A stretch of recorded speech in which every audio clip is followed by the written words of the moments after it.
¿Nos puedes bendecir con la oración inicial, por favor? Sí, sí, hermano, sí. Vamos a orar. Amado Señor y Padre nuestro, Señor, en esta noche te glorificamos, te exaltamos, Señor. A ti te damos toda la gloria, Señor. Gracias, Señor, porque a ti te ha placido, Señor, guardar nuestras vidas, Señor, hasta el día de hoy, Señor, en medio de esta incertidumbre mundial con esta pandemia, Señor. Gracias, Señor, porque tú nos has guardado, Señor, porque tú nos has dado la salud. Gracias, Señor, por tu palabra. Gracias, Señor, por estas instancias donde nos podemos reunir, Señor, de forma virtual, hermanos de todo el mundo. Gracias, Señor, porque tú le diste la sabiduría al hombre, Señor, y por este medio nosotros hemos decidido utilizarla para bien. Te pedimos, Señor, que seas tú en esta noche, Señor, dándonos, Señor, la sabiduría, que nuestra mente y nuestro entendimiento esté dispuesto, Señor, para poder captar todo lo concerniente a tu palabra.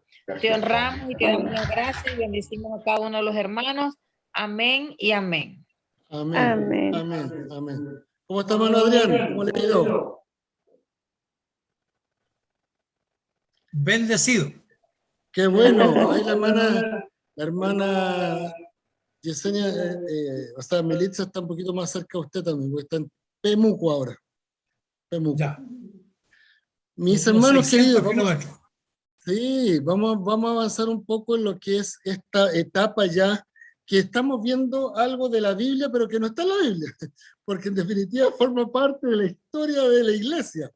Entonces, va a ser interesante cómo este proceso que muchas veces dentro del pueblo cristiano lo tratamos tan rápidamente y saltamos del libro de los Hechos inmediatamente a la Reforma. Y nos, en el buen sentido de la palabra, nos comemos todo más de 1400 años, 1100 años de historia. Entonces vamos a recorrer rápidamente este periodo que es un poco oscuro, tanto en lo visual, porque en definitiva poco sabemos de ello, y en lo espiritual, por lo que ha significado dentro de la historia de la humanidad, sobre todo, y en la historia del cristianismo. Hemos estado hablando que dentro del siglo I, II y III existen los padres apostólicos y los padres apologistas.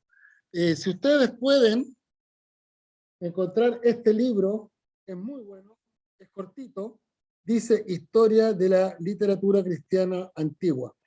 Este es muy bueno, no es muy largo, porque les va a dar mucho material de estudio, sobre todo con textos que nosotros no manejamos, ya que son textos que, en esencia, por ignorancia nuestra, como pueblo cristiano, los omitimos dentro de nuestro quehacer cristiano, pensando que son católicos. Pero hay que recordarse que en este proceso de la historia, el pueblo evangélico protestante no existía. Por lo tanto, es imposible que ellos podrían haberse llamado evangélicos, ni tampoco protestantes. Entonces, es interesante esto.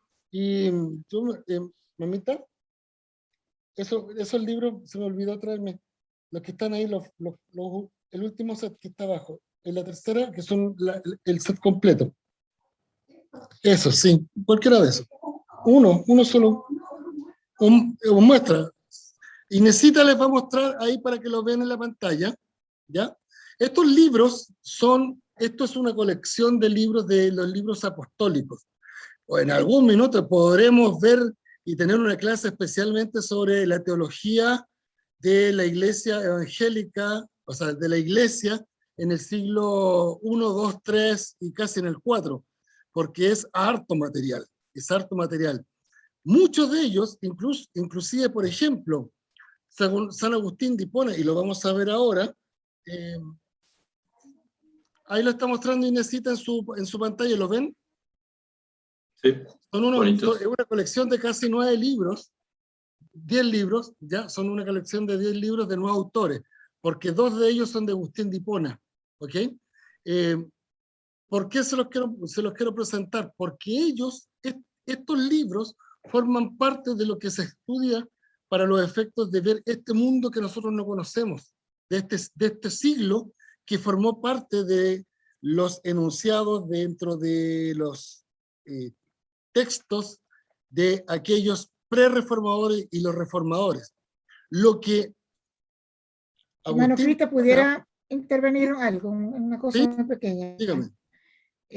Revisando el Evangelio de Juan, que es uno de los libros que pienso destacar en la exposición, me encontré a Irineo como expositor donde da, y a varios apóstoles, pues que también a Pablo, que él lo toman muy en cuenta, porque fue un teólogo bien importante y estaba en contra del gnosticismo, por ejemplo, ¿no? Exactamente. Entonces, dio aportes grandes o sea, él daba como la veracidad de que de esos libros eran escritos por esos apóstoles que lo reseña la historia, pues. Irineo, al menos yo lo encontré. Claro, sí, ahí, como le digo, todos estos libros son muy interesantes porque ellos, con todo el proceso de persecución, con todo el proceso de tener toda una sociedad encima que lo está presionando, aparte de eso, se dieron el tiempo, por misericordia del Señor, de aplanar el camino para que vengan después los reformadores. Entonces, estos hermanos teólogos, Clemente de Roma, Ireneo, Tertuliano, Orígenes, Juan Crisóstomo, Agustín de Hipona. Muchos de estos después la Iglesia Católica los nombra santos, pero técnicamente ellos no tienen la calidad de santos porque ellos eran simplemente teólogos que argumentaban la fe original, no la fe católica. Ojo con eso, porque inclusive más, Martín Lutero afirma su tesis, sus 95 tesis, que también lo vamos a ver, porque muchos cristianos dicen, las 90, en el mes de octubre, van y dicen, no, las 95 tesis de Martín Lutero, tremendo. Ya hermano, dígame una de las tesis, no tengo idea. No se sabe, no lo tenemos, no sabemos de qué se trata la 95 tesis. O la carta que le mandó Lutero con toda una argumentación de lo que era ser un verdadero cristiano, lo que le significó ser expulsado, ¿ya? Eso tampoco lo conocemos. Entonces la idea es conocer un poquito más de la historia, ¿ya? Dios permita que en algún minuto podamos retomar esto y atesorar un poquito más de este tipo de información. Por eso se llaman apostólicos, porque siguieron la línea de los apóstoles, y padres apologistas, porque defendieron la fe, ¿ya? Por eso. Quedamos en este periodo en donde Constantino encuentra el cristianismo, se dicta el edicto de Milán, se proclama el edicto de Milán, y lo que se permite en este caso, a través del edicto de Milán, no es que se haya el cristianismo producido como una fe, sino que deja de ser una secta. Los hermanos que hemos tenido la posibilidad, gracias al Señor, de poder tener en el curso al pastor rabino Eduardo Joseph, cuando dio su exposición sobre el tercer templo, le empezamos a preguntar un poco con respecto a cómo se veía el cristianismo en Jerusalén. Y nos sorprendió mucho de que se consideraba una secta en Jerusalén. El cristianismo, para los judíos, es una secta. Entonces, entre comillas, yo creo que nos chocó mucho eso, pero es su realidad, no la realidad nuestra, ¿ya? Uno de los beneficios del edicto de Milán es dejar la persecución, ser reconocido al cristianismo, ya no como una secta, sino como una forma de vida, y eso transformarlo en parte de las buenas costumbres dentro de este imperio romano, del imperio de Constantino, básicamente. Esto que ustedes ven en la pantalla es una copia de la Constitución imperialista de Constantino y Lucinio, traducido del latín al griego y del griego al español, para que tengamos una idea. Esto pueden encontrarlo también en internet, pero es un extracto, por eso están esos puntos suspensivos, porque es mucho más largo. Vimos cómo nació este tema de por qué eran 27 libros y no más libros, y ahí aparece uno de los padres apologistas, que es Justino Martí, en que manifiesta la memoria de los apóstoles. ¿Por qué estamos celebrando nosotros el día domingo el culto a Cristo y no el día sábado? Y también vemos también ahí a Ireneo, es el cual empieza a hablar sobre estos 4 evangelios.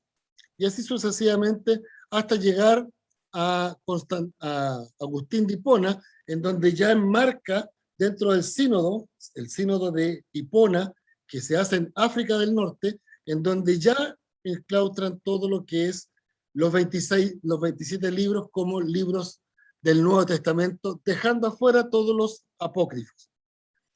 Es interesante los apócrifos porque nos entregan información no teológica, sino que histórica, que es importante, porque justamente el día martes o miércoles vino un hermano que está estudiando en el Seminario Teológico de la Asamblea de Dios acá en la zona sur, y estábamos hablando con respecto a esto mismo, y yo le mostraba un libro, la carta de Poncio Pilato al emperador, y ahí muestra que todo lo que se dice en el Nuevo Testamento con respecto a la crucifixión, a la forma de la crucifixión, él se lo está enseñando, entregando como información al emperador. Por lo tanto, es un hecho cierto, ¿no? O sea, si alguien duda de que Cristo murió en la cruz, simplemente se le muestra la carta de Poncio Pilato al emperador y le dice, esto es lo que está diciendo Poncio Pilato. Por lo tanto, es un argumento válido, histórico, no válido como para la fe. ¿Me entienden la idea? O sea, son argumentaciones. Entonces, por eso es importante tener un poco de conocimiento al respecto. Por otra parte, también tenemos que, dijimos que por la parte ortodoxa se reconoce estos escritos como autoridad en forma fehaciente ya, pero en el año casi 700, o sea, 300 años después. Y ahora vamos a seguir hacia adelante un poco, porque vamos a avanzar casi una buena cantidad de tiempo en esta parte de la historia. ¿Cómo se hacía la escritura en ese tiempo? Existían 2 formas. Una era a través de los pergaminos y otra vez a través de los códices. Los pergaminos, en lo que normalmente estábamos hablando, de que eran un rollo de cuero, de animal, en donde se curtía la piel del animal para poder después escribir sobre ello. Pero también empezaron a utilizar rollos de papiros para poder generar un elemento más dúctil y más fácil de manejar y transportable. Porque de todas maneras, sí o sí, lo que eran los cueros animales ya forman un peso mayor y una forma de escribir mucho más cara, porque hay que tener el animal, hay que criarlo, hay que hacerle toda la faenación para producir que ese cuero sea útil para escribir. Por lo tanto, cambiar de este formato que ya partimos desde la piedra, pasamos a este tipo de cuero, ahora pasamos del cuero, avanza a lo que son los pergaminos, que es un rollo de papiros trenzados, y el cual es el más antiguo que se tiene a la vista, es el rollo de Isaías, que data aproximadamente una de las transcripciones entre el año 150 al año 100 antes de Cristo. Esto lo pueden ver de todas maneras, anótenlo por ahí, ustedes pueden ver los rollos originales en el Museo de la Biblia en Jerusalén, ¿ya? El cual el doctor Adolfo Reutemann Reutemann, es quien es el cuidador de estos rollos. Entonces hay mucha información con respecto a eso. Y es muy lindo porque ellos están traspasando toda esa información para que la gente en el mundo lo pueda ver. Otra forma también son los códices. ¿Qué son los códices? Es una palabra latín que en sí es códex, es un formato de libro. Es un formato de libro. Es un cuaderno de pergaminos o pliegos que se empastan para poder tener algo un poquito más sólido. Habitualmente, esta forma de escritura era muy adornada, era así como lo ven en la foto.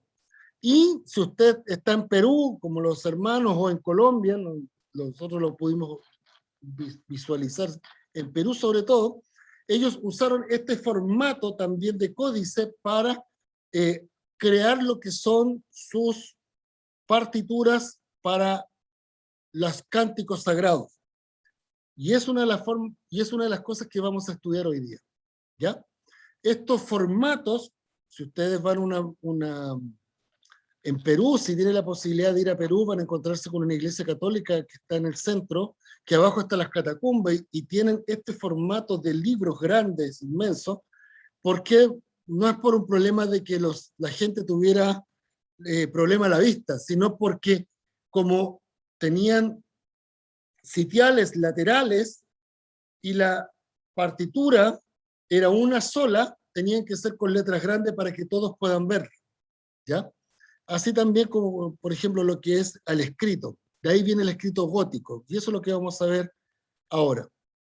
Esto es como un preámbulo manuscrito de lo que era después el trabajo que hizo la imprenta, ¿ok?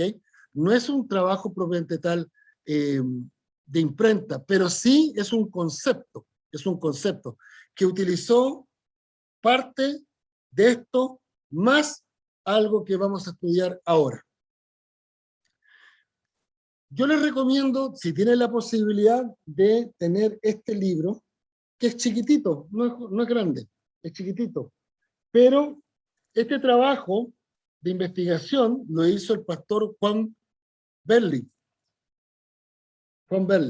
y él entrega fechas y hechos relevantes, y eso fue una de las cosas que hemos anotado aquí como un esquema para poder avanzar más rápidamente en cuanto a la información de estos periodos que van a ser bastante amplios.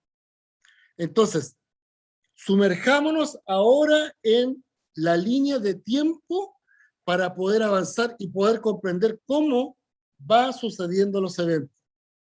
Hay que recordar que cuando estaba la iglesia, el imperio era un mar y un caos de emperadores que iban muriendo y saliendo nuevos. Muchas veces dentro de un mismo año podían ser 1 o 2, llegando a ser hasta 3 emperadores los que pasaron por muerte, en algunos casos natural y en otros casos forzados de las personas. Las mataban por el ansia de poder, porque había mucho en juego, mucho dinero, mucho poder. Y eso es lo que vamos a ver ahora. Y eso, lamentablemente, dentro de este proceso de institucionalización de la iglesia, quedó impregnado y generó lo que siempre ha sucedido, y uno lo puede ver en la Biblia. Siempre ha sucedido cuando el hombre decide tomar las riendas de la vida y decir, Señor, yo no te necesito, sino que mi intelecto va a ser suficiente para yo tomar buenas decisiones, se toman malas decisiones y empiezan a cometer los errores. Lo vimos en el pueblo de Israel cuando dijeron, todos los demás pueblos tienen reyes y nosotros queremos tener reyes. Van a tener problemas, le dijo Dios. No importa, queremos tener reyes. El Imperio Romano decían que ese hombre que estaba arriba era Dios, pero cada vez que se levantaba, alguien lo mataba y dejaba de ser Dios, obviamente, porque estaba muerto. Y ahora vamos a ver que dentro de la iglesia, este proceso en donde el ser humano, el ansia de poder, el ansia de riqueza, va generando que van pasando uno tras otro, uno tras otro. Yo les recomiendo, de todas maneras, si usted entre a Vaticano, al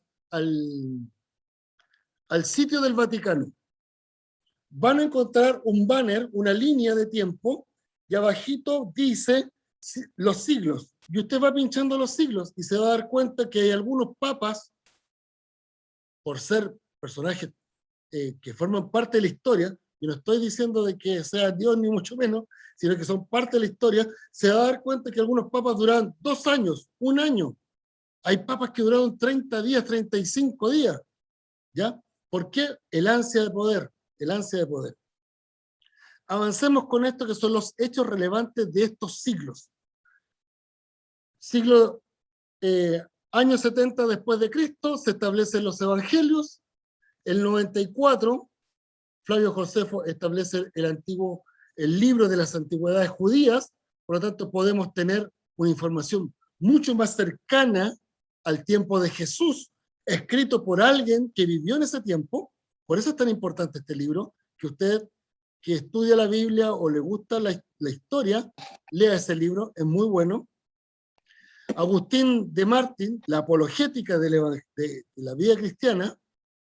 Tasiano ordena la armonía de los evangelios, hace un trabajo casi muy similar a lo que hizo Lucas al ordenar el evangelio, pero él lo que hace es ordenar los 4 evangelios, separando todos los que digan, señores, todos estos libros apócrifos ya están repetidos en estos libros. Vamos dejando solamente estos como los textos base de los evangelios. Ireneo establece el año 178, en plena persecución, una doctrina contra las herejías. No se preocupaba si lo mataban, si lo perseguían, si pasaba hambre, sino que estaba preocupado de dejar establecido cuál era la doctrina de las herejías. Clemente de Alejandría estableció una carta que se llamó Pedagogo, que viene la palabra pedagogía, que es el concepto de la enseñanza. Hipólito estableció la identificación de las herejías.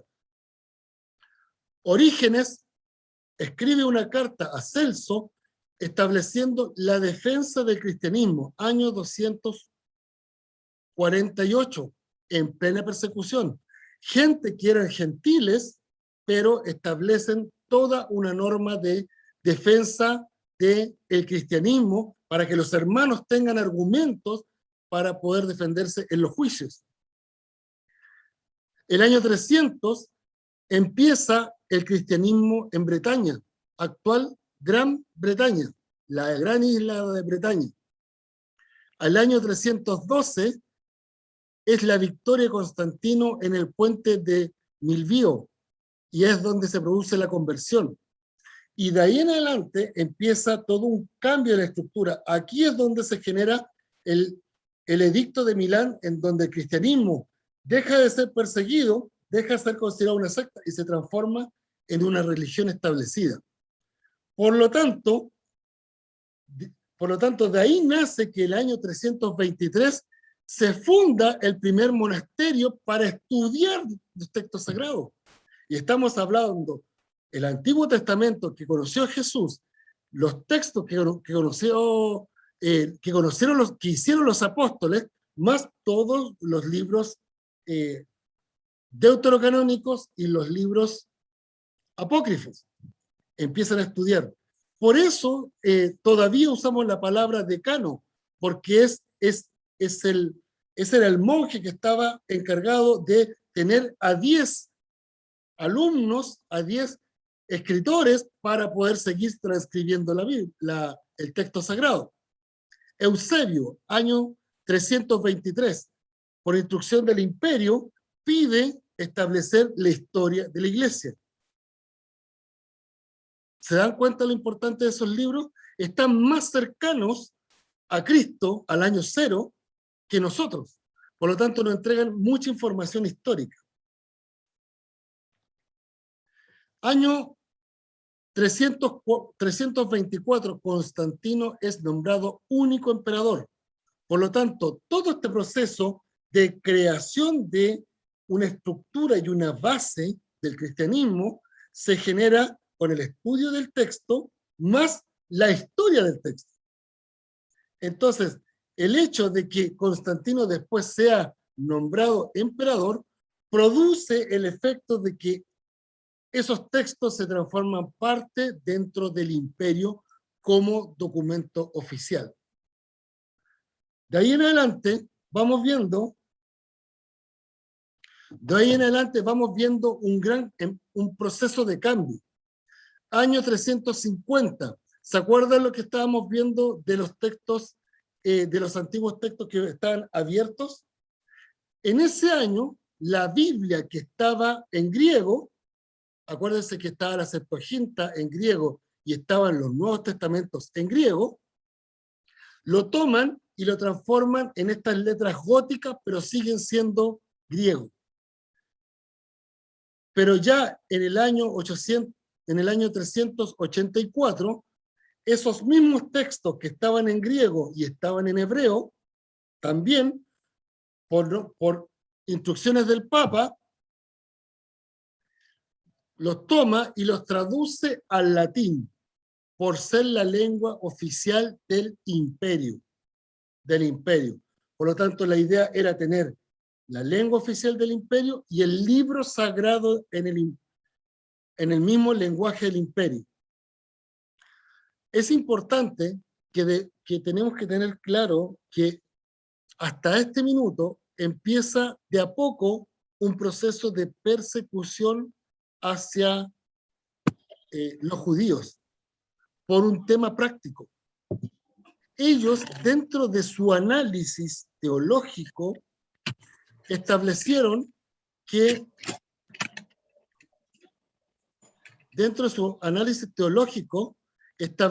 que por culpa de los judíos muere el Cristo. Y empieza de a poco un proceso de persecución contra los judíos. Año 397, San Agustín de Hipona, el famoso San Agustín de Hipona, nosotros le llamamos Agustín solamente, porque ese era su nombre. De Hipona era porque era de la ciudad de Hipona. Hace el libro Confesiones Sulpicio Severo. Y en el año 426 hace el libro dogmático de doctrina, estos son solamente libros de doctrina, La ciudad de Dios. ¿Por qué es importante esto?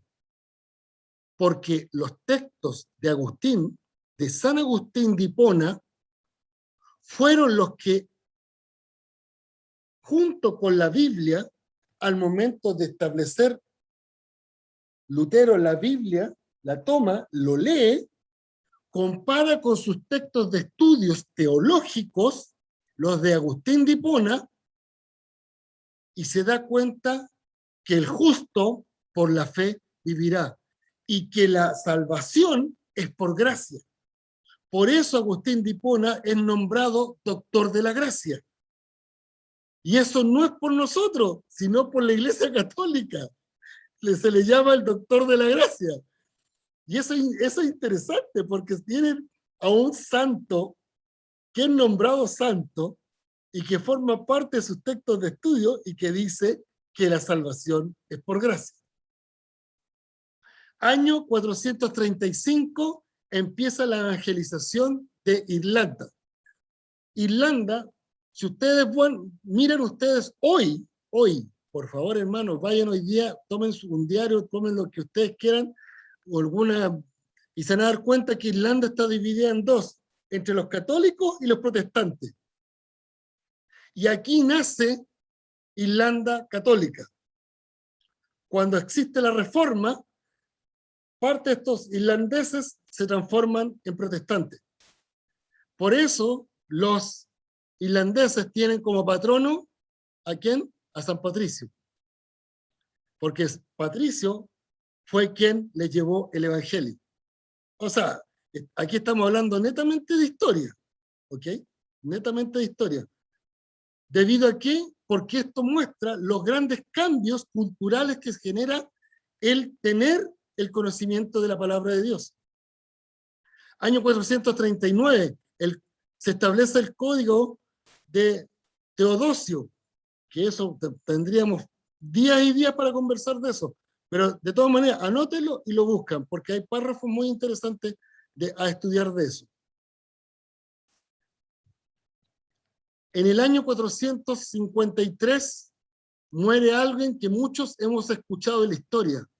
Muere Aquila. En el año 529, el código Continiano.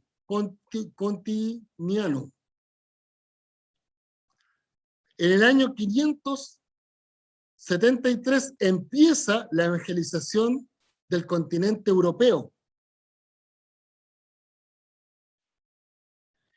En el año 586 empieza ya todo un proceso de cambio de estructura, porque empiezan los reyes a convertirse al cristianismo y eso va generando algo que se transformó después en una regla, que los papas ponían y sacaban reyes.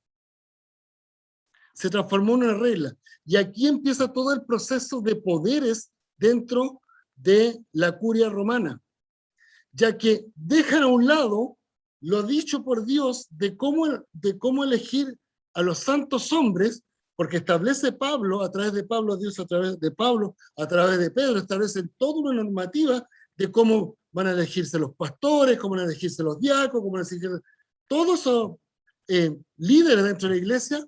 Y en el año 595, Gregorio el Grande establece las normas pastorales de las elecciones de los papas, de las elecciones de los arzobispos, cardenales, todo el proceso. Por lo tanto, ya dejan totalmente a un lado a Dios.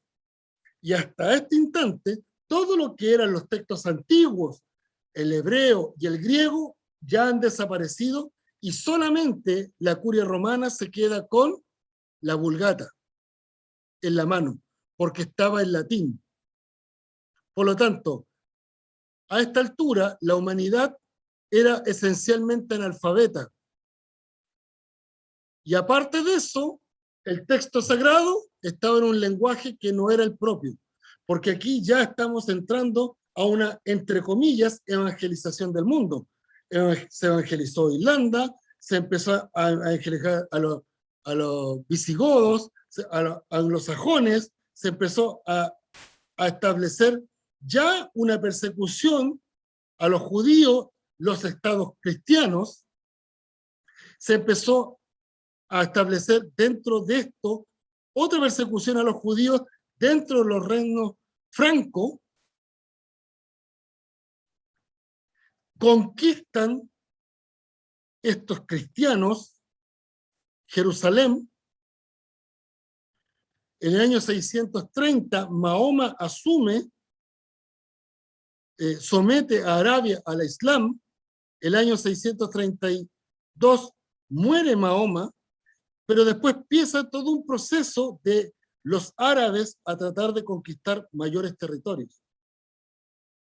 Si se dan cuenta, en estos momentos nadie está evangelizando. Lo que están haciendo es conquistando terrenos. Y aquí empieza toda la parte humana, carnal, de algo que ya dejó de ser la iglesia de Dios viviente. Se transforma en la institución que forma parte del Estado Vaticano.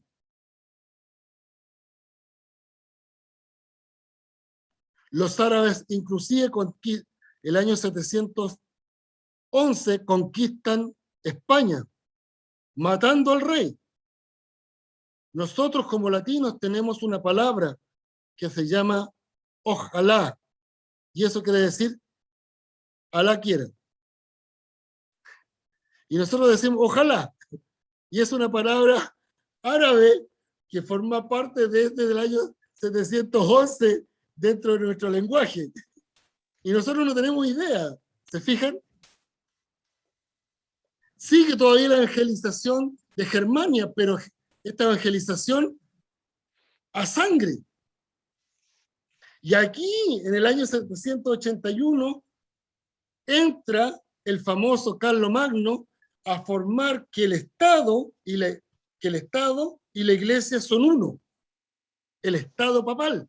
O sea, el Estado y la Iglesia son uno. Y ahora, el año 800, Alejandro Magno es coronado emperador por el Papa de Roma.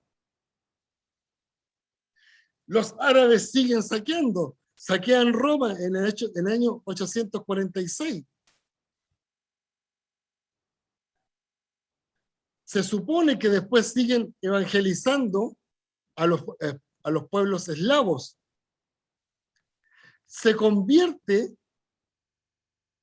los rusos, partiendo de Bulgaria. Bulgaria, los húngaros, los rusos. Por eso hablamos que después el texto sagrado, mucho después, los ortodoxos aceptan el texto como cristiano. La princesa Olga acepta el cristianismo, ingresa a Dinamarca al cristianismo, Polonia, Rusia, y ya donde todo esto se transforma en simplemente guerras usando la cruz de Cristo como un estandarte de lucha, pero no de fe, sino de lucha de asesinato, cuando los árabes en el año 1009 destruyen el Santo Sepulcro en Jerusalén. Ahí ya quedó horrible la cosa, empiezan las cruzadas, pero en forma paralela, en el año 1045, empiezan la ideogramación de los tipos móviles, que fue la base para crear la imprenta, en 1045. Se crea en 1059 el sínodo para ver cómo vamos a elegir a los cardenales.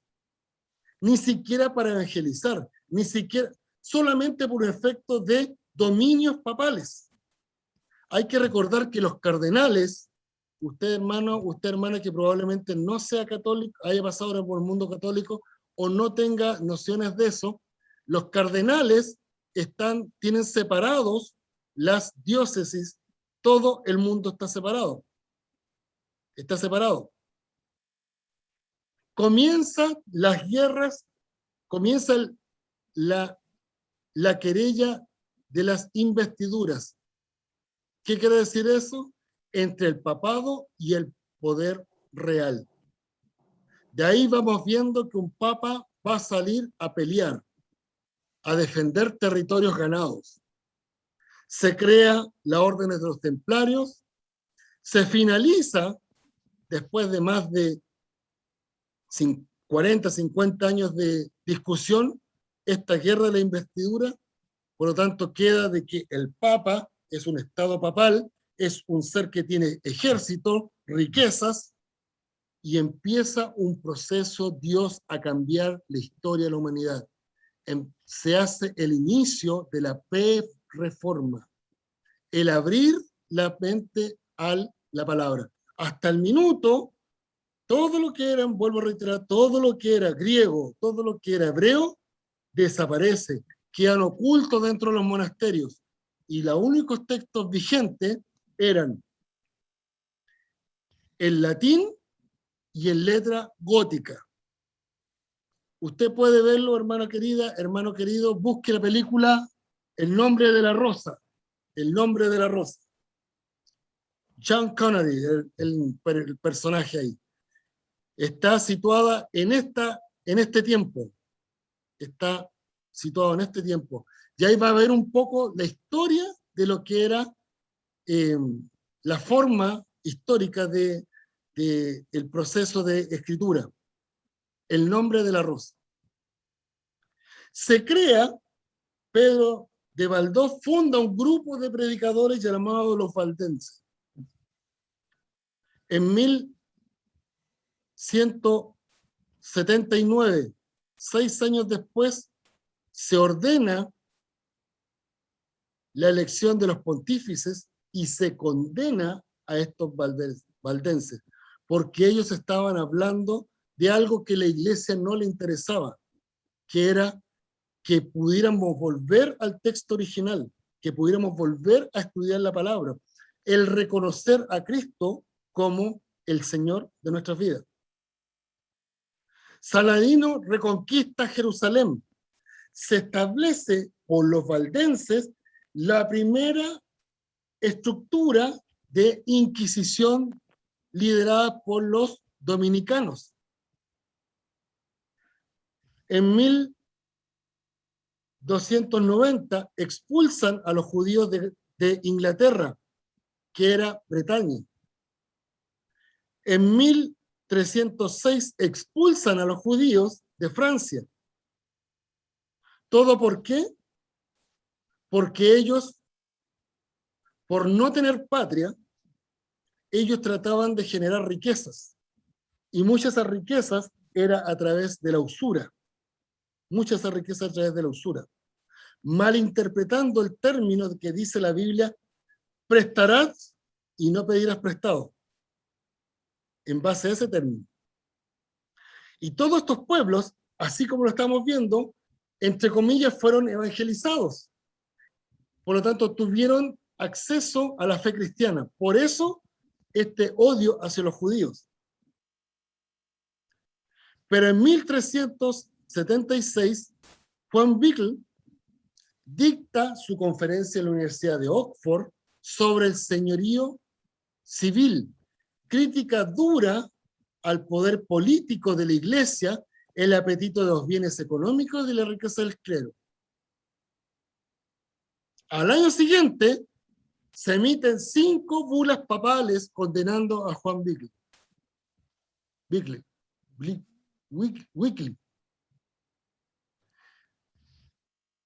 3 años después, establece el movimiento para poder generar un cambio en la sociedad, Juan Wycliffe. Y el primer gran cambio que hizo fue que la Biblia llegue a la gente, estableciendo la primera traducción de la Biblia al inglés común. Ya ni siquiera al griego, ya ni siquiera al hebreo, ya ni siquiera al latín, sino que para que todos puedan leer la Biblia. En 1385 se establece la fundación de los Hermanos de la Vida Común, padres de la educación de los laicos y el servicio social cristiano. ¿Por qué es importante? Porque esta institución fue la educadora más tarde de Lutero y de Calvino. En 1401, estamos hablando de pre-reforma, 1401 al 1414, Juan Hus es ordenado sacerdote en Praga. Predica y condena las herejías. Él fue quemado en la hoguera, él fue quemado y los huesos de Juan Wycliffe, que ya había fallecido, fueron desenterrados y quemados también.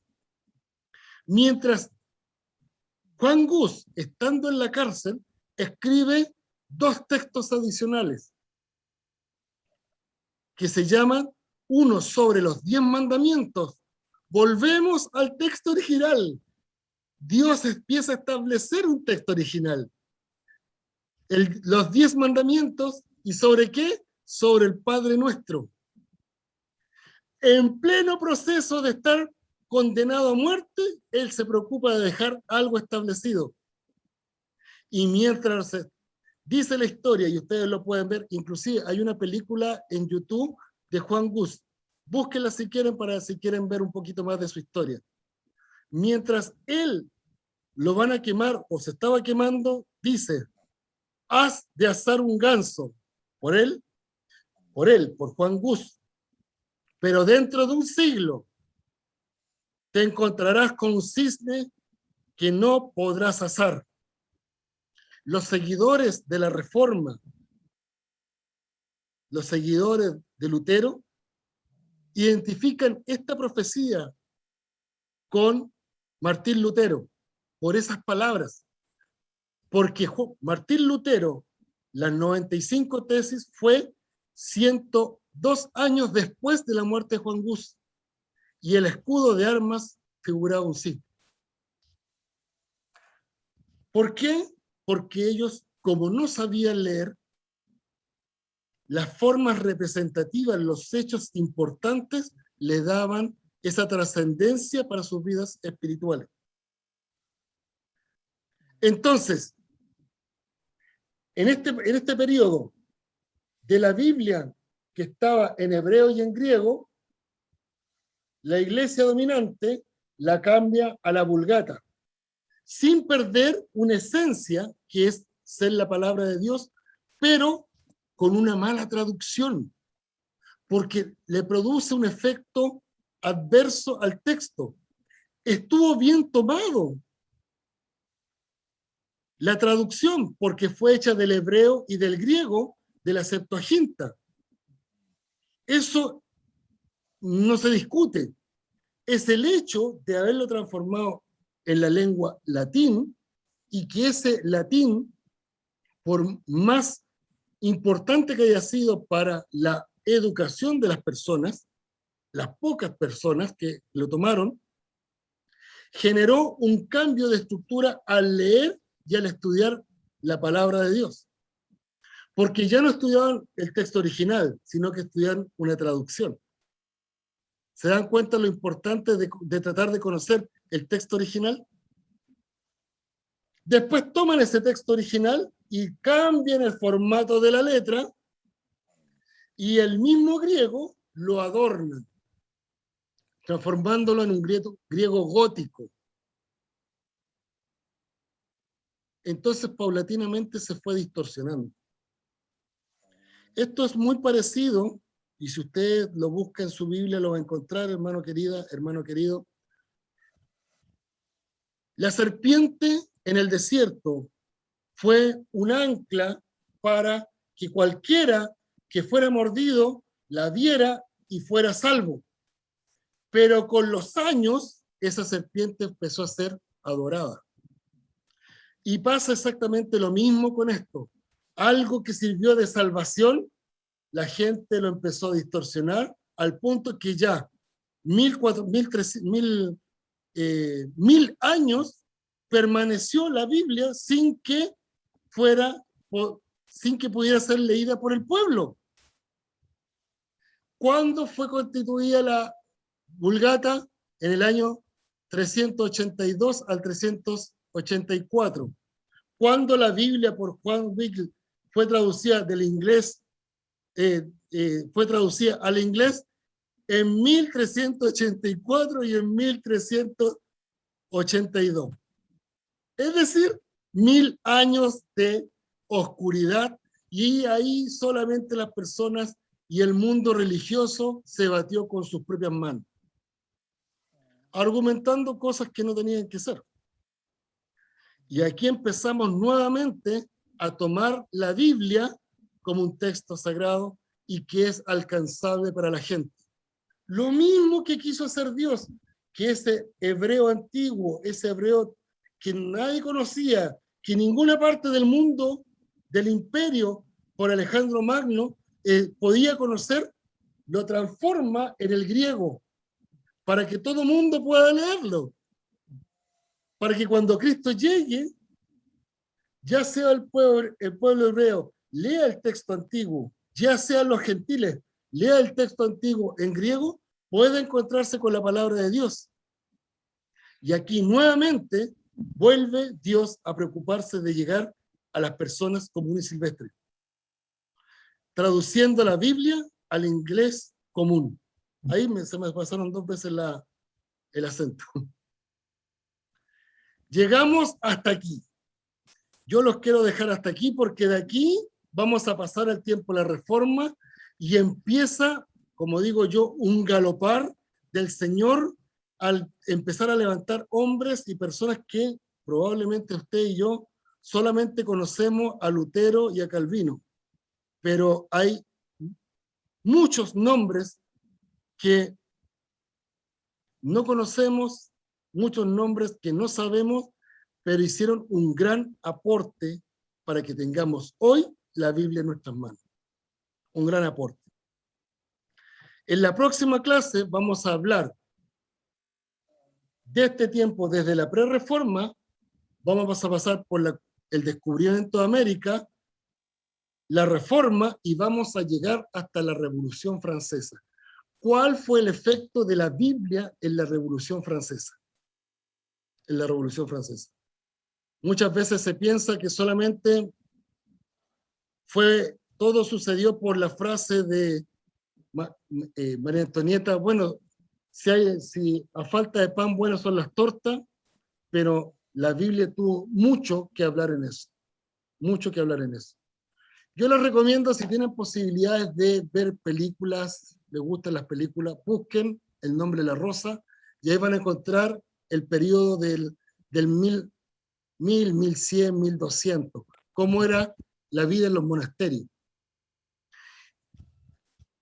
Y si quieren ver otra película bastante buena, van a poder ver esta, que está fechada en el 1596, 1598, aproximadamente, que es la película El mercader de Venecia, porque les va a mostrar cómo era la vida de los judíos dentro del mundo en que Lutero se desenvolvía. Es interesante cómo ellos eran, y Al Pacino fue el que está de personaje ahí, y hay varios actores conocidos.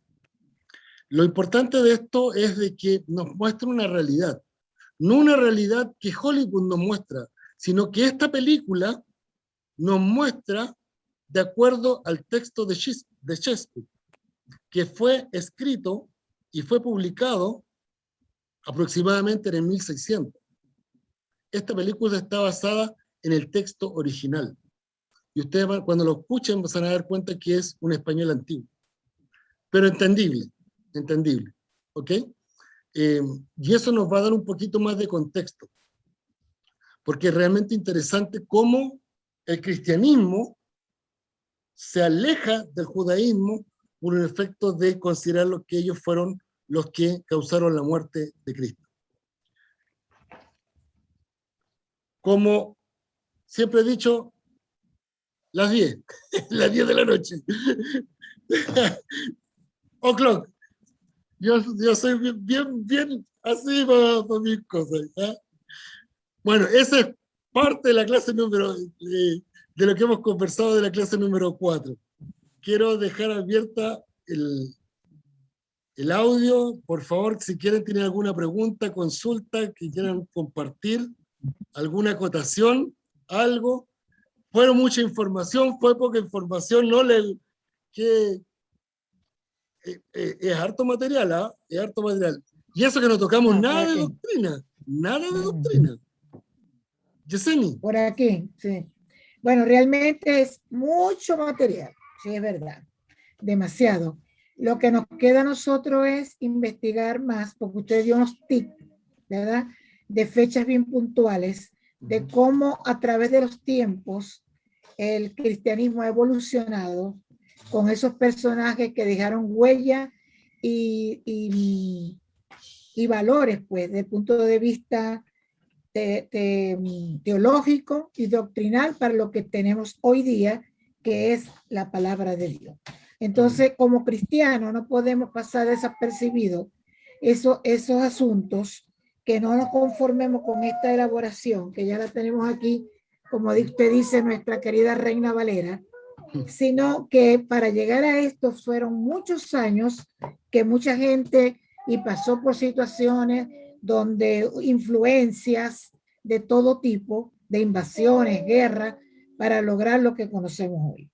Y eso es bien importante para nosotros, pues, porque es como la evolución de que la palabra de Dios en el tiempo ha permanecido y que Él ha querido que nosotros recibamos la verdad. Amén. Y no se quede en el tiempo, pues. Y para ello ha pasado muchas cosas y muchos ríos que correr. Pero de verdad que bien interesante, bien interesante. Hay otra frase que nosotros tenemos que dice, no hay moros en la costa. Cuando fue conquistado España, en el Peñón de Gibraltar habían vigías. ¿Por qué decir moros? Porque eran oscuros, pero no eran negros como los africanos, eran más claros los árabes. Por eso eran de un color moro. No eran negros ni blancos, eran moros. Entonces, le preguntaban, ¿vienen los árabes? Y el que estaba arriba de vigía, no hay moros en la costa. De ahí, porque en el Peñón de Gibraltar, entre España y África, el paso es más corto. Y fue por ahí por donde entraron los árabes para conquistar España. Y después quedó todo lo que eran los sectores de Andalucía y todo ese sector. Ahí podemos comprender un poquito más la historia también de España. ¿Por qué? Porque de España vinieron a conquistar acá. Y nosotros tenemos gran parte de nuestro lenguaje o de nuestros dichos que vienen de ese sector. ¿Alguien más? ¿Nadie más? También iba a decir, hermano, una cosa chiquita, ¿sí? También iba a decir que es importante que el uso de la línea del tiempo, porque eso nos va a permitir a nosotros ubicarnos en el tiempo y en espacio. Exacto. En esto de la búsqueda de lo que le estoy diciendo en cuanto a mi exposición, me conseguí la línea del tiempo con relación a todos los escritos, que eso en el SEC me lo han dado y en la iglesia también en los estudios. En la línea del tiempo, que usted no los dio, pero en otra forma, de los escritos de los libros de la Biblia. Entonces, como con la influencia de dos grandes persecuciones, una por el judaísmo y la otra por la persecución política, con un importante acontecimiento que fue la quema de Roma por Nerón. Entonces, ahí nos permite ubicarnos también en los libros, en el tiempo y por qué se escribieron y por qué, a quién iban dirigidos. Porque estaba influenciado una cosmovisión de lo que estaba ocurriendo en el exterior, pues, de cada uno de ellos. Y eso mismo ocurre con todo lo que usted nos acaba de decir. Exacto. Muchos de nuestros textos de estudio son como consecuencia de los hechos que se están viviendo en ese minuto, que hoy lo podemos decir que es historia, pero para ellos era el estar ahí, el estar ahí. ¿Alguien más? ¿Nadie más? Hermano. Sí, hermano Adrián. Dos cosas. Dígame. La primera, disculparme porque hoy día llegó el nieto y hay que hacerle cariño. Ah, está bien. Por eso usted dio circular a toda esta gente. Y está lo bien. Segundo, me parece muy impresionante escuchar cada una de estas cosas. A veces nosotros comúnmente saltamos esos periodos tan importantes de la historia. Y digo importante porque cuando uno los lee, cuando uno los analiza, tal como decía usted, de repente nos ponemos a discutir puras leceras y a veces que los hermanos, que los cristianos, si no se habían puros católicos y los hermanos hace poco que llegamos nomás. Entonces la gente no entiende esas cosas. Hay un periodo que sería muy bueno para todos entenderlo, conocerlo, aplicarlo, porque yo creo que es bueno conocer estas cosas. Sí, usted dirá mucha información, falta cualquier información todavía, pero muy importante saber esta cosa. podríamos tener en algún minuto una conversación sobre, por ejemplo, la doctrina de San Agustín de Hipona, por ejemplo, o los textos de los padres apostólicos, porque es importante conocer cuál era el pensamiento o las bases que tuvo Martín Lutero para rebatir todo sin que pudieran negarle nada.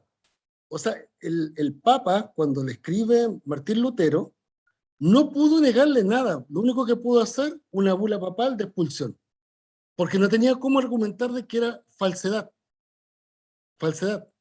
Es como lo que decía Juan Gus. Ustedes cuando vean, ojalá puedan ver la película, como le digo, está en YouTube, de Juan Gus, y es muy buena, porque está muy basada en la historia propiamente tal.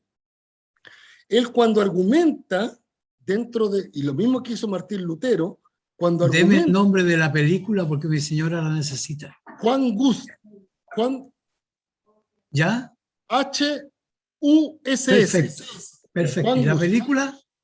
Se ¿Cómo llama se así, llama la película? Juan Ah, Gus. ya. Con H. Es que yo le estoy recomendando 3 películas. Son 3 Sí, películas ya las que estoy esas recomendando. las tengo claras, pero esa le faltaba a mi señora. Sí, y esa ustedes la pueden encontrar en YouTube. Dura más o menos Ya. como 1 hora y media, pero sabes que te das cuenta que es impresionante. No la forma con que el actor lo dice, sino porque está usando las palabras que Juan Gus dijo. Y te das cuenta que es un argumento como si fuera un cristiano de hoy hablando con alguien.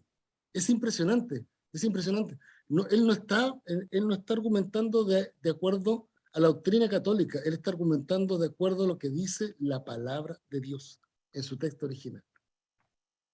En su texto original. Es muy lindo, muy lindo. Hermana Alicia. Hermano Cristian, disculpe. La hermana Alicia se iba a hablar, no importa, yo le cedo la palabra. No se preocupe, hermana. Dale nomás. Que en la investigación, la patrística, me encontré con ese término y nombraban a Irineo, a toda esa gente. ¿Qué son ellos? Son padres apostólicos, unos, y otros son padres apologistas. ¿Por qué? Porque siendo griegos o siendo gentiles, usan los textos en griego para enseñar la argumentación de su fe a los hermanos, no solamente estableciendo una directriz de pensamiento, sino que también una argumentación de su fe en el caso de ser apresados. Esa era la idea, básicamente, entregar mucho argumento. Esos libros, como le digo, sería muy lindo. Bueno, yo le voy a preguntar a John que si nos puede conseguir esos libros, porque consigue mucho los libros, pero yo le voy a mandar la foto y ojalá que los puedas conseguir. Pero es muy interesante, lindo, porque ese tipo de libro va por ver. Es como ustedes a través de nuestra biblioteca virtual, ustedes ven comentarios bíblicos, ¿no es cierto? El versículo, el texto, es exactamente igual, pero de ese tiempo. Se preocuparon de hacer teología para que los hermanos sepan cómo irán cómo sabrán si no hay nadie que les predique. Y ellos se preocuparon de eso, estando en plena persecución. Eso es lo que más me impresiona a mí, o sea, la claridad de la mente para poder en el Señor hacer eso, con toda la angustia que pudo haber significado. Hermana Alicia, iba a decir algo. Buenas noches. Bueno, Estoy atentadita a clase, pero ¿sabe qué? Que la clase es muy interesante, mi hermano Cristian, interesante. Pero a mí me llama mucho la impresión, por ser, ¿se acuerda cuando usted invitó a ese hermano que está en Israel? ¿sí? Él Eduardo dijo Joseph. Sí, ese día él dijo, bueno, a mí se me quedan ciertas cosas muy marcadas. Él dijo que el Padre Nuestro estaba mal traducido. Sí. ¿Se acuerda? Sí, porque Y está dijo, traducido del latín. Claro, porque nosotros decimos el pan de cada día y no es el pan de cada día. Eso sí se me olvidó cómo él lo dijo. Pero a mí me llamó mucho la atención. Esa es una parte. y la otra de las cruzadas. ¿Sabe usted que cuando yo estudié, pero cuando era Lola, niña, tenía un profesor que le encantaba la historia y él nos habló mucho de las cruzadas y de los papas, cómo iban a las cruzadas y por qué iban? Y Claro. usted me confirma todo aquí. Bueno, yo pensaba que mi profesor de historia esa vez era como muy fantástico para contarla, pero como usted lo dijo, no era nada fantástico, era igualito como él lo contaba. Eran terribles. Los papas antes no se preocupaban, como dice, como usted está enseñando, no se preocupaban de que nosotros creyéramos, tuviéramos fe y creyéramos en Dios. Ellos se preocupaban del reino, pero de tener dinero, de tener mujeres, porque esos eran los papas de antes. Claro. Entonces, yo digo que existió el cristianismo en esos tiempos de los papas, no creo. Es que por eso fue lo que conversamos al principio, cuando el hombre establece sus propias reglas, porque inclusive empezó a establecer sus propias reglas de cómo iban a ser elegidos los papas, cómo iban a ser elegidos los cardenales, sus propias reglas, cuando empieza a generar, hay que recordar, no solamente lo que usted está diciendo, hay que recordar que un papa desenterró a un papa para enjuiciarlo y después volverlo a matar. Sí. Y eso está en la historia. Eso está en la historia, ¿ya? ¿No? Sí, No, sí, eran terribles, porque, a ver, no me acuerdo, porque para fecha soy mala, pero usted se acuerda de que yo era católica en esos tiempos, cuando mataron a un papa que alcanzó a durar como 3 meses nomás, si no Juan me Pablo equivoco. I. Sí, lo mataron. Sí. ¿Y por qué? Porque cuando él entró, lo eligieron como papa. Usted sabe que ellos tienen un bastón de oro así, Sí. pero en la Iglesia Católica, usted al dar vuelta el bastón así, significa que las riquezas del Vaticano todas se entregaban a los pobres. Po. Y a él lo mataron por eso, po.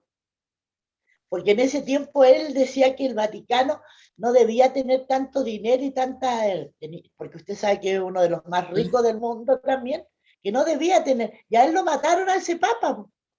Porque él quería Mire, entregarle la plata a los pobres. nosotros con Inesita fuimos a Roma, ¿ya? Ya, Escriban, por favor, escriban ahí. ¿Ustedes tienen lápiz y papel? sí, Yo voy a buscar una cosa mientras busquen lápiz y papel. ya.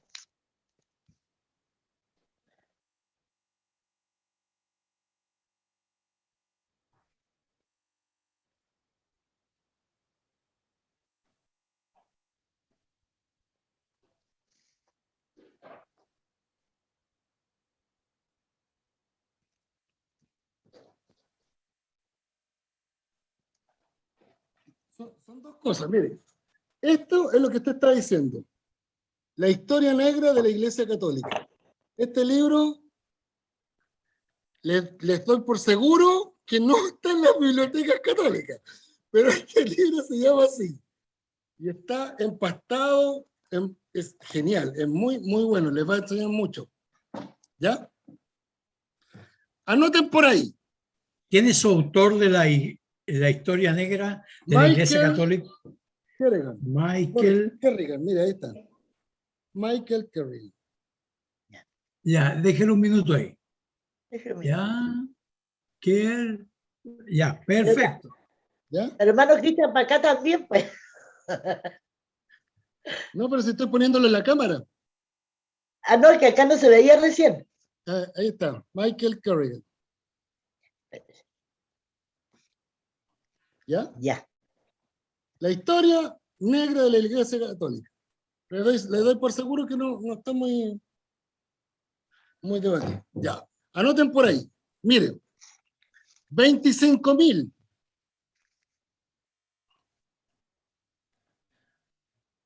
Por 6.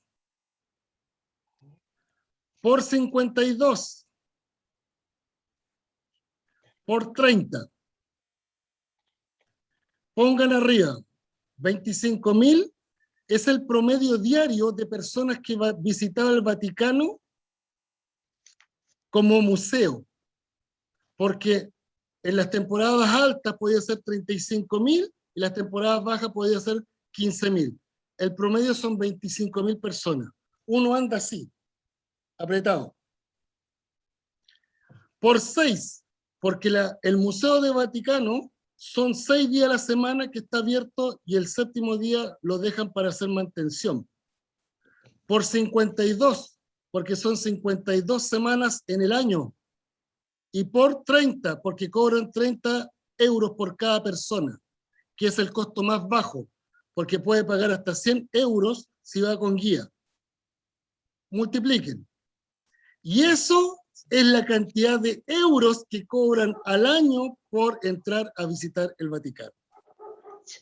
Se hacen ricos en una semana.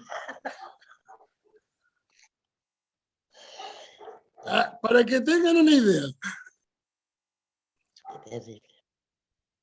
Pero Siempre se ha eso dicho. entra líquido al bolsillo, sin contar los souvenirs. Cuando ustedes ven en la Plaza San Pedro que la persona entra y hay unos cubículos que se sientan y todo, la persona que se sienta ahí tiene que pagar 100 euros para sentarse ahí. Y si quiere entrar a hablar con él, a pasarle la mano así al Papa, pasarle así la mano al Papa, ahí por lo menos tienen que ser unos 400 euros, solamente la pasada. Y si usted quiere tener una carta del Papa de agradecimiento o algo, ya estamos hablando sobre 1.000 euros la carta. Ah, no. Y se lo digo porque mi ex jefe tiene uno. Según mi multiplicación serían, aquí dice 234 34 mil millones de dólares. Euros. Euros. Al mes. Al mes. Al año, no, eso es al año. Al año. No, al año. Al año. 234 mil millones de pesos, de euros. Euros. Al año. Wow. Esa cifra no se la dice nadie. Ese es solamente por visita, sin contar los souvenirs, sin contar que las visitas, que la cuestión, que la agüita bendita, que... Y que le venden Las ofrendas de la le venden todas misa. esas cosas. ¿Ah? Y que le venden la estampita, el rosario, todas esas cosas. Oh. Todo eso venden. Porque por eso existe el Banco del Vaticano. Vaticano, sí. ¿Dónde mete toda esa plata? Mire, si el tema, bueno, el tema del ecumenismo, que todos dicen, que el ecumenismo, ya que vamos a elegir a alguien. Listo. Se juntan con pastores, obispos, presbíteros, apóstoles, lo que sea, y le dicen, ya, ok, juntémonos. ¿Y quién va a ser el encargado de todo esto? Porque tiene que relacionarse con presidente, con todo. El Papa va a parar el dedo y va a decir, a ver, ¿cuántos de aquí son presidentes de la República? Yo no. El Vaticano es república. ¿Y cuándo fue hecha nuevamente república? Busquen la fecha y busquen la fecha de la independencia de Israel. Y se van a dar cuenta que está muy cerca. Todos los tiempos se han ido acortando. Todos los tiempos se han ido acortando. Y eso sin contar la cantidad de dinero que significan en bienes raíces. En bienes raíces. La que tienen en Nueva York, que está en el Central Park al lado, esa está evaluada, si mal no me equivoco, como en 25 millones de dólares el terreno, sin contar la infraestructura. El terreno, pedacito de tierra, porque está en pleno Nueva York. ¿Y cómo lo consiguieron? Desde los tiempos memoriales cuando vinieron a conquistar acá. Pero si con la ofrenda, pues bueno, cuando estaban abiertas las iglesias, nomás hermano Cristian, y cada misa que había que ofrendar, bueno, nosotros decimos ofrendar, pero que había que dar la monedita ahí. Imagínense que todas las iglesias que hay en Chile, esa plata no se la dejan los curas. Esa plata se junta y se manda directamente al Vaticano, y el Vaticano distribuye las plata para las iglesias. Y eso yo lo sé porque yo estuve en la iglesia en María Elena. Imagínense toda la plata que significa las iglesias en Perú, las iglesias en Colombia, las iglesias en México, que están bañadas en oro, literalmente bañadas en oro. Entonces, por eso, Juan Weekly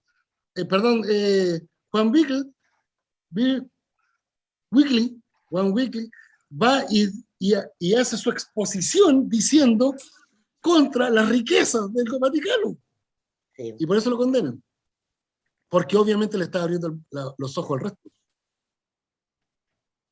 Le está abriendo los ojos al resto. Por eso, después los Valverde fueron enjuiciados por eso, ellos fueron enjuiciados. Y después vuelve a producirse un minuto de silencio, pero aparece después Martín Lutero. Y de ahí en adelante vamos a seguir nosotros con nuestro estudio. Por eso es importante saber un poquito más de información.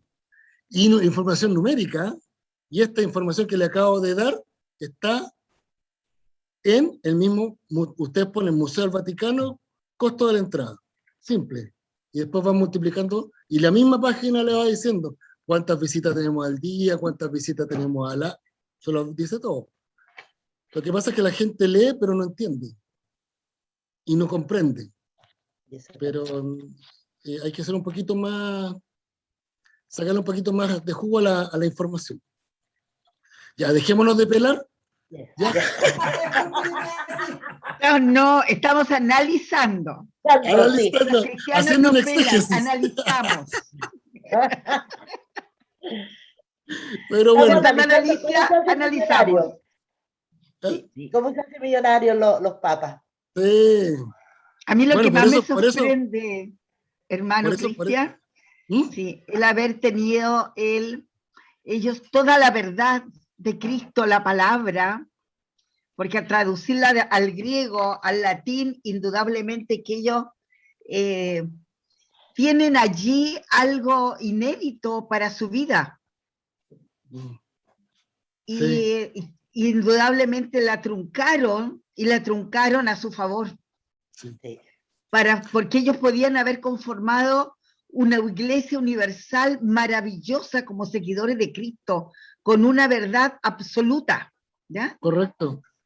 Y Correcto. sin embargo, sabemos que es la ramera del Apocalipsis, pudiendo haber tenido una cantidad de fieles tremenda, y a lo mejor serían más multimillonarios, con una fe tremenda, ayudando a los demás, con un mundo mucho mejor.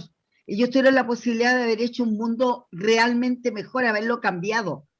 Pero sin embargo, su avaricia, su forma de pensar tan lapidaria y tan pervertida, ha llevado, digamos, al mundo a una forma de perder lo que Dios entregó al ser humano. Qué tremenda responsabilidad que tiene toda esta gente del momento que va.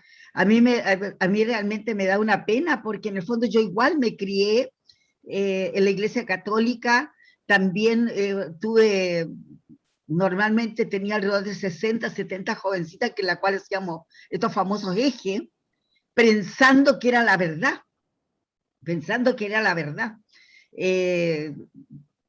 yo estuve a punto, tuve tres años en un prenoviciado, ¿ya? Porque pensaba ser monja. No sé qué tipo de monja hubiese sido, como soy, ¿ya? Somos terrible. iguales, yo también iba a ser monja. Somos dos. Sí. Gloria a Dios que nos rescató el Señor. Bendito sea el Señor. Sí, a mí me costó alrededor de 10 años, porque me iban a buscar a mi trabajo, me perseguían. Fue para mí espantoso, tremendo, tremendo realmente. Meterse en ese tipo de... porque en el fondo una secta es fuertísimo. Me acuerdo que tenía una de las monjitas que había, que era la cocinera, dormía con ella en su pieza, y la monjita se levantaba y ponía, pero el velador ponía una tranca, ponía de todo. Yo no sabía por qué, ¿ya? No sabía por qué. Después me fui enterando por qué, de la que me salvé, ¿ya? Porque de repente estábamos en el comedor y aparecía el arzobispo o aparecía el cura no sé cuánto, y nosotros decíamos, ¿por dónde entró? Si están todas las puertas, todos cerrados, ¿ya? y ahí uno empieza a ver, digamos, y bueno, gracias a Dios yo me arrepentí porque vi varias cosas que indudablemente me chocaban mucho, ¿ya? Y ellos están convencidos que son la iglesia ideal y que ellos van todos al cielo. Entonces eso es lo que a mí o sea, da gracias a Dios que por lo menos acá a Chile llegó un Canut que pudo traer la verdad a Chile, y aun cuando lo pasaron tan mal porque en los vertederos dejaban los cuerpos cuando morían, no podían entrar a ciertas partes, fue muy denigrante para los cristianos en ese periodo de tiempo acá en Chile, pero nosotros podemos estar sentados hoy día a través, o sea, viendo todos estos tiempos, analizándolo, conociéndolo, que es realmente impactante, realmente impactante. A los hermanos que no son chilenos, después vamos a seguir vamos a seguir viendo gran parte de este proceso. Si se dan cuenta, la Biblia empieza nuevamente a llegar al ser humano en un lenguaje que lo pueda entender, un lenguaje que Dios se empieza a preocupar de, quiero llegar a la gente nuevamente, y nos vamos a ir dando cuenta cómo se ha ido todo este proceso. Y volvemos al proceso original, tratar de llegar a la gente, tratar de llegar con la verdad. Y eso a mí, inclusive todavía lo pienso y se me paran los pelos. Eso es impactante. Impactante, cómo Dios no pierde su objetivo. El hombre lo puede perder, pero Dios no. Dios no. Así es. También vamos a pasar por la Santa Inquisición. Aquí igual lo que pasó, parte de la Santa Inquisición, porque vamos a ver por qué dentro de los ítems de la Inquisición estaba leer la Biblia. Hay libros que dicen, y leer textos no autorizados, porque ahí dentro de los textos no autorizados hay muchos estudios teológicos de hermanos nuestros, hermanos de la fe, que dieron su vida por tratar de mantener y retomar los textos originales. Por favor, hermanos queridos, usted ponga ahí, ponga en Google, frases célebres o frases inmortales de San Martín, San Agustín de Hipona, San Jerónimo, los nombres de los personajes que pusimos ahora, pónganlo. Y se da a dar cuenta la fortaleza de esos hombres, impresionante. Sí. Cuando ustedes van a ver, ustedes miren alguna foto, pongan San Jerónimo y se van a dar cuenta de que San Jerónimo siempre con un rostro demacrado, así como bien flácido, porque dice, él mismo dentro de su biografía dice de que él leía unos versículos para transcribirlo del griego, del hebreo, para transcribirlo al latín, y en la noche no podía dormir porque le seguía dando vueltas en la cabeza. No podía dejar de pensar en la palabra. Y uno ve frases de ellos y son realmente impresionantes. Impresionante cómo la palabra es viva y eficaz. Es viva y eficaz. O sea, realmente es linda la historia, y esa historia vívida, una historia que tiene cuerpo, que tiene sangre, que tiene espiritualidad, cómo esto se va cambiando. Así que, no, si podemos hablar de la Santa Inquisición, tenemos tema para rato. No, tenemos tema para rato, porque hay montonera y cómo la gente lo menospreciaba a los cristianos, todo. No, sí. Fue muy, muy heavy. Y es por eso que vamos a hablar de descubrimiento de América, porque se producía ahí la triada macabra. Y se lo voy a decir al tiro, o sea, la triada macabra, que era que de Europa viajaban a África, donde ya no estaban los musulmanes, los árabes, viajaban a África, todo ese sector, para dejar comidas, dejar víveres a su gente que estaba conquistando ahí. ¿Ellos con qué pagaban? Con esclavos. Esos esclavos se venían a América. al sector del Atlántico. Venían esos esclavos a América. ¿Y cómo pagaban a esos esclavos? Con oro. Y esos oros volvían a España. Esa era la triada. El proceso. Y ese mismo proceso se siguió hacia adelante. Por eso hablamos, y eso se consideró normal, porque técnicamente ellos decían, lo que estuvimos conversando también en hermenéutica, la mala interpretación de que la Biblia autorizaba a hacer esclavos, a tener personas como esclavos. ¿Por qué? Porque a la persona de color oscuro no se le consideraba que era un ser humano. Por eso era viable tenerlo como esclavo. Bueno, hermanos queridos, no les quito más de su tiempo. Ya conversamos media hora más de este tiempo. Y nuestra hermana Melissa ya hasta que se nos queda dormida. Se hace muy corto el curso, ¿por qué no se extiende Muy mejor un corto. poquito más? Sí. Yo Sí. sinceramente le encuentro gusto a poco, sinceramente. Me quedo con ganas de más. Es que tenemos Hermano mucho que Cristian, tratar aquí entre encontré medio. una frase, dice, la tragedia del mundo es que no cultiva la memoria y por tanto olvidar a los maestros. Da de Heidegger Martín Heidegger. Él da esta frase.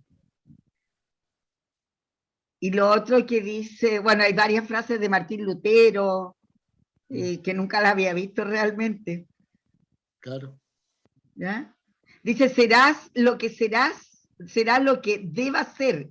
Si no, no serás nada. ¿Ya? José de San Martín. Hermosas palabras, frases.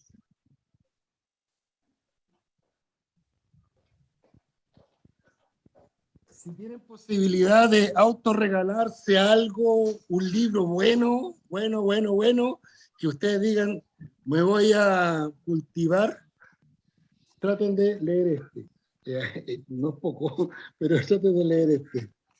Martín Lutero. Sí. ¿Sabe por qué?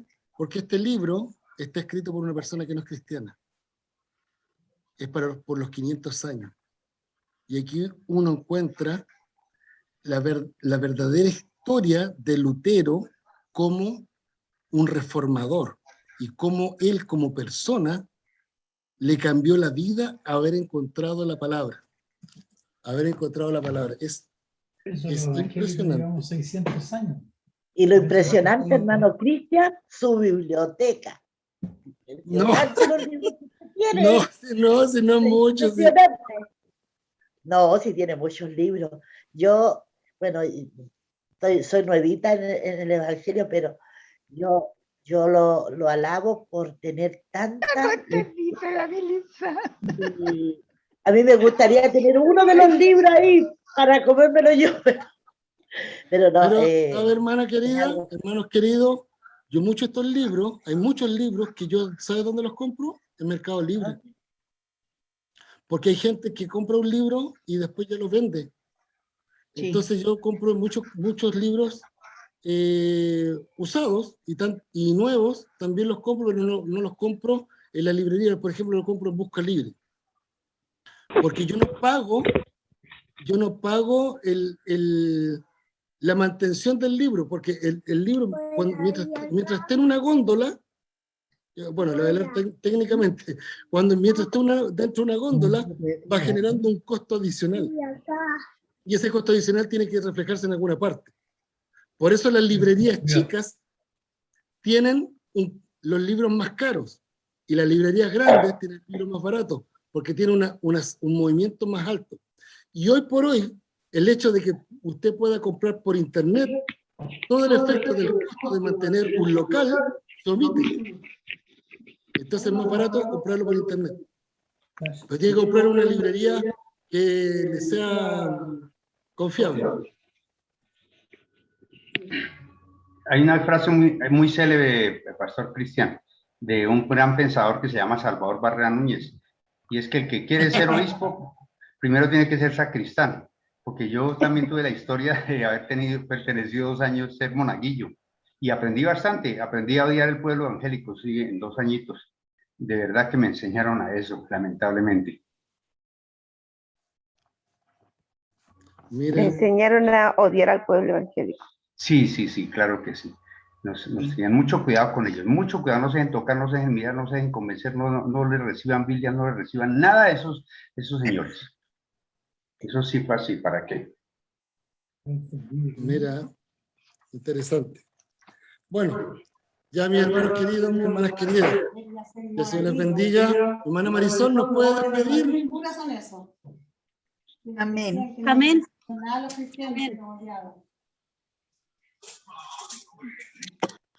Bendito Dios y Padre Celestial, en esta hora te damos las gracias, Señor, por este momento, Padre, de poder reunirnos, mi Dios amado, Gracias. junto a tus hijos, Señor, junto a mis hermanos, Padre, porque tú tienes misericordia, Señor.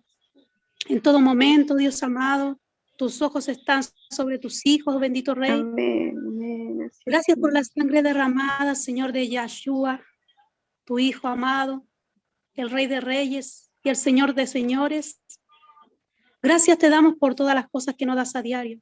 Gracias, Señor, por el pan, por el abrigo, por el techo. Gracias por nuestra familia, porque estamos vivos, Señor, porque tú te compadeces cada momento de nosotros, Señor. Gracias te damos, Señor, por la enseñanza, por lo que nos aprendemos cada día, Señor.